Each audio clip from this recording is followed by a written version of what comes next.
আসসালামু আলাইকুম ওয়া রাহমাতুল্লাহ। গোলাপ ফুলের প্রাচীন ইতিহাস যদি আমরা দেখি তাহলে গোলাপ ফুল পৃথিবীতে প্রায় ৩৫ মিলিয়ন বছর আগে থেকে রয়েছে বলে বিজ্ঞানীরা বিশ্লেষণ করে ধারণা দিয়েছেন।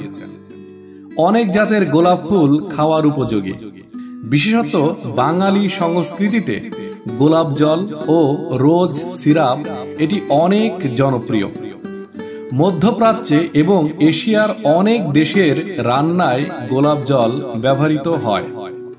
বিশ্বের সবচেয়ে দামি গোলাপ জল হল জুলিয়েট রোজ। এটি তৈরি করতে 15 বছর সময় লাগে এবং প্রায় $3 মিলিয়ন খরচ হয়ে থাকে। সব গোলাপ গাছে কাঁটা থাকে না।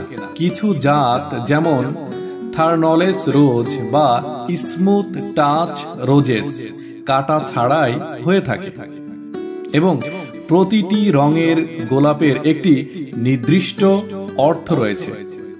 যেমন লাল গোলাপ ভালোবাসার প্রতীক, হলুদ গোলাপ বন্ধুত্বের প্রতীক, সাদা গোলাপ শান্তি ও পবিত্রতার প্রতীক।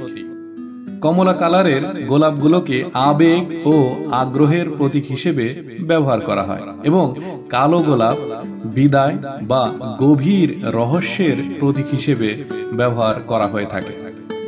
গোলাপ ফুলের সুবাস দিনে বিভিন্ন সময় ভিন্ন রকম হয়, তবে সকালবেলা এদের ঘ্রাণ সবচেয়ে তীব্র থাকে।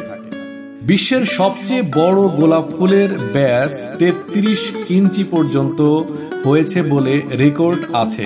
এটি ছিল ক্যালিফোর্নিয়াতে উৎপাদিত একটি গোলাপ। গোলাপ ফুলের পাপড়ি থেকে বানানো চা এবং তেল ত্বক ও মানসিক স্বাস্থ্যের জন্য অনেক উপকারী। এটি অ্যান্টিঅক্সিডেন্টে ভরপুর এবং গোলাপ ফুল অনেক দেশের জাতীয় ফুল। যেমন ইংল্যান্ডের জাতীয় ফুল গোলাপ, মার্কিন যুক্তরাষ্ট্র এর জাতীয় ফুল গোলাপ, ইরানের জাতীয় ফুল গোলাপ, বুলগেরিয়ার জাতীয় ফুল গোলাপ এবং মালদ্বীপ এদেশের জাতীয় ফুলও গোলাপ। কোন রঙের গোলাপ আপনার পছন্দ জানাতে ভুলবেন না কমেন্টে। আজ এ পর্যন্তই। আল্লাহ হাফেজ।